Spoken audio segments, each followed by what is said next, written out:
Bonjour à tous, bonjour à toutes. Encore une super journée que Dieu nous donne. Alléluia, alléluia. Déjà ce matin à 5h30, je me suis réjoui.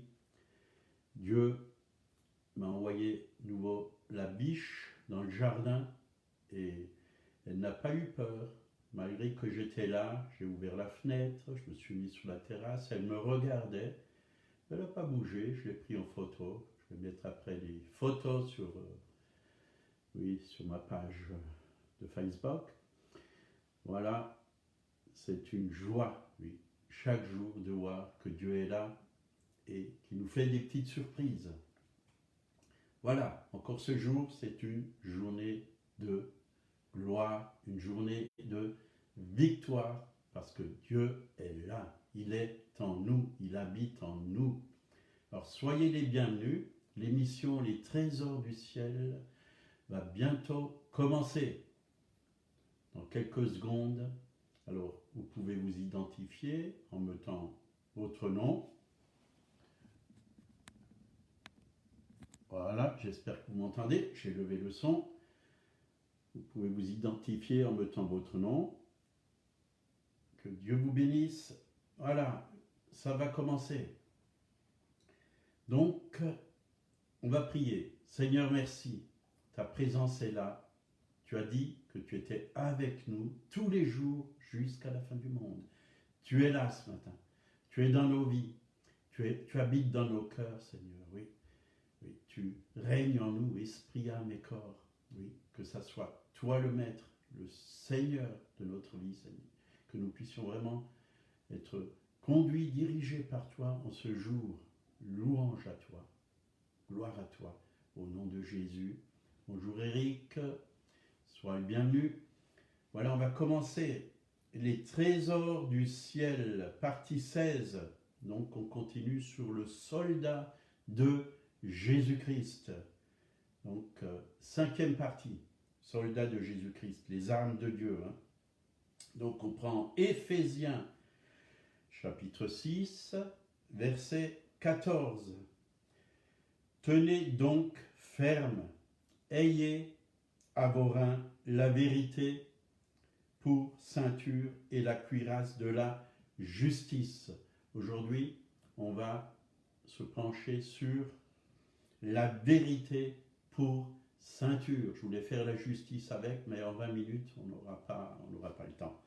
Alors, on va se pencher sur la ceinture pour vérité. Donc, Paul nous demande de revêtir cette vérité dans un endroit précis, à nos reins, autour de notre ceinture. Dans l'armée romaine, qui est la source de référence de Paul, il utilise, en parlant des armes de Dieu,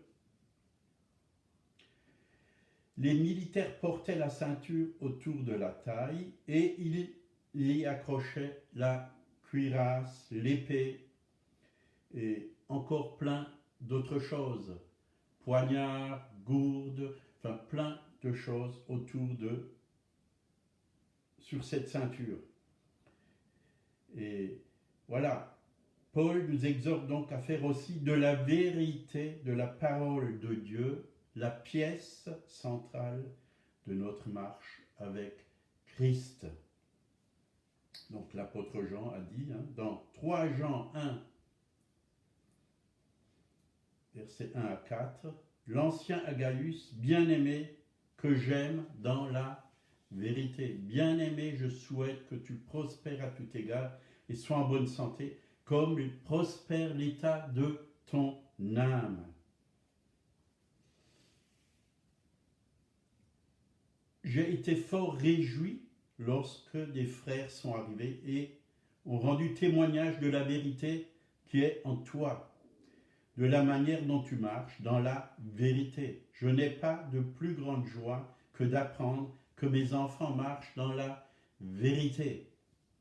Voyez, au verset 1, Gaius, l'ancien Agaius, le bien-aimé, que j'aime dans la vérité. La vérité.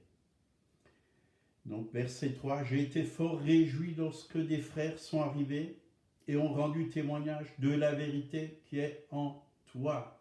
Est-ce que la vérité de la parole de Dieu est en toi ou directement la vérité? Qui est la vérité? Jésus a dit, je suis le chemin, la vérité et la vie. Est-ce que la vérité est en toi? Est-ce que Jésus est en toi? Est-ce que sa parole est en toi?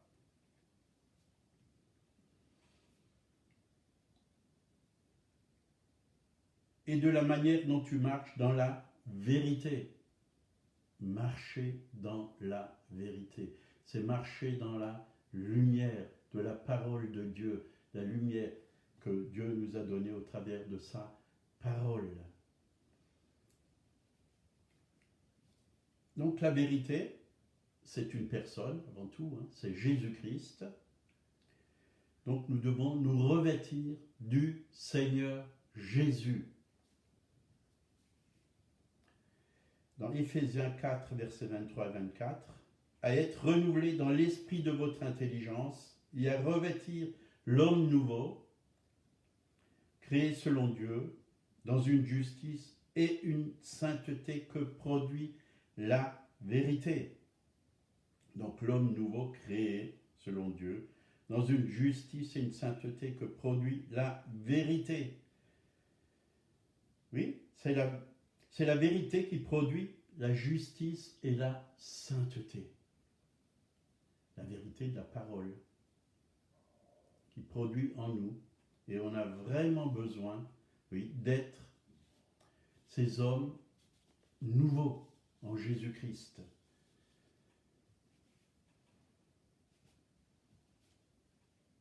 Nous n'avons pas besoin de marcher comme nous marchions avant dans les ténèbres, selon le train de ce monde.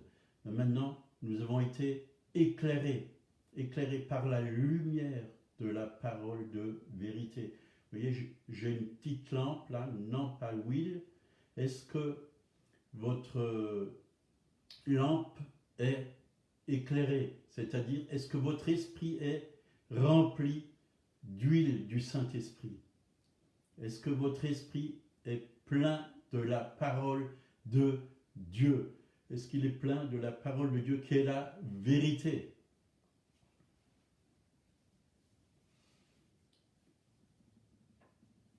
Jean 8, 31 et 32, et il a dit aux Juifs qui avaient cru en lui, si vous demeurez dans ma parole, demeurez. Demeurer, c'est-à-dire habiter. Habiter. Est-ce qu'elle habite en vous? Est-ce que vous êtes habité par la parole de Dieu? Est-ce que vous êtes en lui? Est-ce qu'il est en vous? Alors vous êtes vraiment mes disciples. Vous connaîtrez la vérité et la vérité vous affranchira, c'est-à-dire vous rendra libre. La connaissance de la vérité. La connaissance de la vérité. La connaissance, c'est-à-dire la vérité qui nous est révélée par le Saint-Esprit. Nous avons besoin vraiment d'être éclairés par le Saint-Esprit, que la parole de Dieu soit illuminée par le Saint-Esprit. Oui, et quand on est éclairé par le Saint-Esprit, quand la parole est éclairée par le Saint-Esprit, on a vraiment une révélation de ce qu'est la vérité. Et nous avons besoin vraiment de ces rémas de Dieu, rémas, c'est-à-dire parole révélée, parole qui nous est communiquée directement par le Saint-Esprit. Et Dieu, chaque jour, a préparé des paroles qui nous sont communiquées par le Saint-Esprit pour que nous puissions nous appuyer dessus, marcher avec cette vérité et vivre dans la vérité. Donc, la parole, vraiment, qui nous est communiquée par le Saint-Esprit, nous libère. Elle nous libère de quoi, en fin de compte? Du mensonge. Du mensonge, parce que l'ennemi cherche toujours à influencer nos pensées par toutes sortes de mensonges. Jean 8, 36, si le Fils vous affranchit, vous serez réellement libre. Le Fils, c'est Jésus, la vérité. La vérité, c'est pour ça que nous avons besoin d'une révélation du Fils. de Jésus-Christ. Révélation veut dire, dans la Bible, hein, Apocalypse, enlever le voile. Et l'ennemi cherche toujours à mettre un voile dans nos pensées, un voile dans notre cœur, dans notre esprit, pour que nous ne puissions pas vraiment voir la vérité qui est en Jésus. Mais nous devons vraiment lire la parole et demander au Saint-Esprit de nous parler au travers de sa parole pour que ce voile tombe. Romains 8, verset 2. En effet, la loi de l'esprit de vie en Jésus-Christ m'a affranchi de la loi du péché et de la mort. Donc il y a une loi, celle de l'esprit de vie, qui est plus forte que la loi du péché et de la mort. Nous avons été libérés de cette loi du péché et de la mort. Jésus a porté tous nos péchés à la croix de Golgotha. Nous devons marcher avec cette nouvelle loi de l'esprit de vie. Cette nouvelle loi nous rend victorieux sur le péché. C'est cette loi qui s'appuie sur la parole de Dieu révélée par le Saint-Esprit. Loi de l'esprit de vie. Les paroles, a dit Jésus, sont esprit et vie. Les paroles de Jésus nous communiquent la vie, la vraie vie, la vie éternelle, la vie abondante, la vie victorieuse sur le péché et sur la mort, bien sûr, puisque celui qui croit en Jésus ne mourra point, mais il vivra éternellement. Même si notre corps meurt, l'être intérieur, il vit éternellement, parce que nous avons dès maintenant la vie éternelle.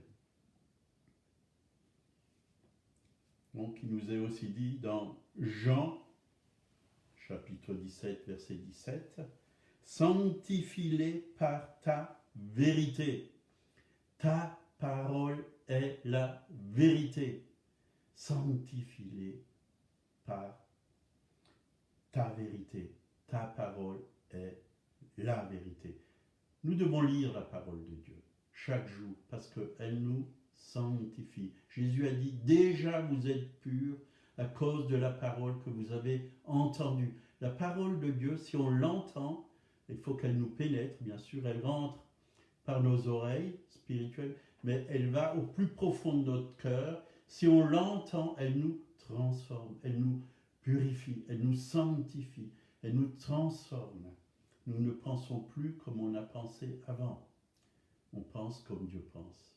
Et on ne voit plus les choses comme on les a vues sans la parole de Dieu. On les voit comme Dieu les voit. Notre chemin est éclairé. Ta parole est une lampe à mes pieds et une lumière sur mon sentier. Donc, on a parlé de la ceinture. Le mot ceinture vient du grec périzomumi, qui signifie ceindre ou encore mettre autour du corps, envelopper, entourer, serrer, attacher. Donc ça signifie se préparer pour le combat. Un soldat doit bien se vêtir, doit bien porter ses armes. Et cela aussi consiste à s'entourer, s'envelopper, serrer et attacher sur soi la connaissance de la vérité qui constitue la parole de Dieu qui nous permet de faire face à tout type de combat dans notre marche avec Jésus-Christ. Amen. Voilà, alors, revêtons-nous. La Bible nous encourage à être remplis de la parole de Dieu, que la parole de Dieu habite en vous abondamment. Vraiment, que nous puissions être remplis de cette parole. Dans la parole de Dieu, il y a la vie. Il y a la vie de Dieu. Dieu habite dans sa parole. Il est la parole faite chair. Dieu habite dans sa parole. Dieu confirme sa parole. Il ne confirmera pas autre chose que sa parole. Et sa parole est la vérité. Nous avons besoin de cette parole. Et le contraire de la vérité, c'est quoi? Le mensonge. Et il nous est dit dans Jean 8, 44, vous avez pour père le diable et vous voulez accomplir les désirs de votre père. Il a été meurtrier dès le commencement. Il ne s'est pas tenu dans la vérité, parce qu'il n'y a pas de vérité en lui.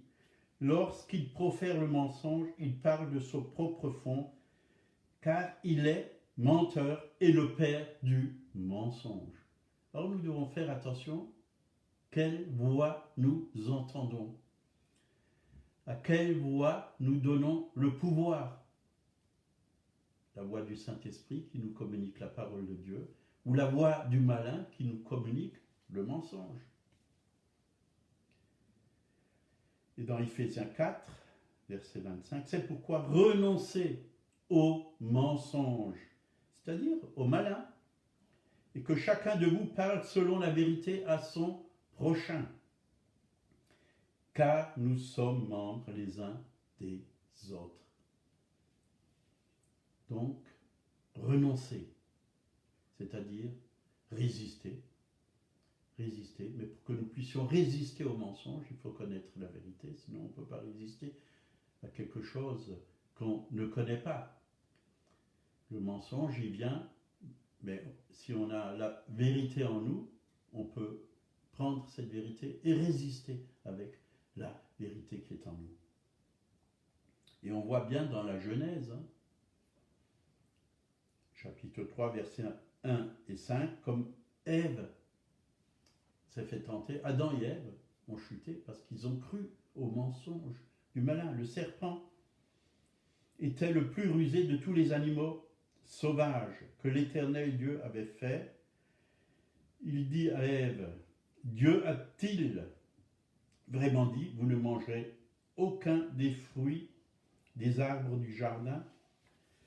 La femme lui répondit, nous mangerons du fruit des arbres du jardin, cependant, en ce qui concerne le fruit de l'arbre qui est au milieu du jardin, Dieu a dit, vous n'en mangerez pas et vous n'y toucherez pas, sinon vous mourrez.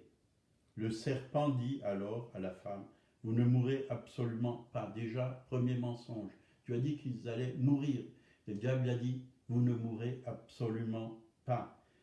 Mais Dieu sait que le jour où vous en mangerez, vos yeux s'ouvriront et vous serez comme de Dieu. Vous connaîtrez le bien et le mal. Vous voyez, comme le diable, il déforme la parole de Dieu. Oh, il peut venir avec la parole de Dieu, mais déformé. C'est un menteur. Il est rusé. Et c'est ça, sa puissance. Le mensonge, la ruse, il nous tend des pièges. Et nous devons veiller. C'est pour cela que nous devons bien connaître la parole de Dieu, pour que nous puissions vraiment, comme Jésus, répondre aux malins. Il est écrit. Il est écrit. Et nous devons répondre avec vraiment la parole de Dieu inspirée par le Saint-Esprit. C'est très important. Donc, nous devons apprendre à séparer le mensonge de la vérité. Et là, on voit dans Jérémie, chapitre 15, verset 19, « C'est pourquoi ainsi parle l'Éternel, si tu te rattaches à moi, je te répondrai et tu te tiendras devant moi. Si tu sépares ce qui est précieux de ce qui est vil, tu seras comme ma bouche. » Donc comme Jérémie, séparer ce qui est précieux de ce qui est vil, ce qui est vrai de ce qui est mensonge.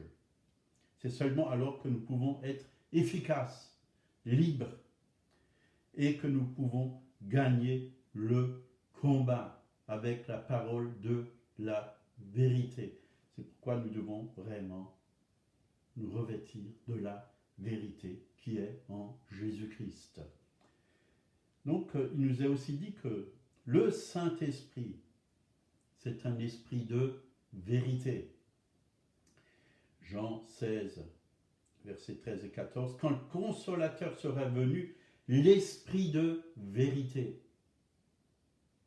il vous conduira dans toute la vérité, car il ne parlera pas de lui-même, mais il dira tout ce qu'il aura entendu, et il vous annoncera les choses à venir. Il me glorifiera parce qu'il prend de ce que est en moi, et vous l'annoncera. L'esprit de vérité, c'est ce que Jésus nous a donné quand nous avons reçu le Saint-Esprit, c'est l'esprit de vérité.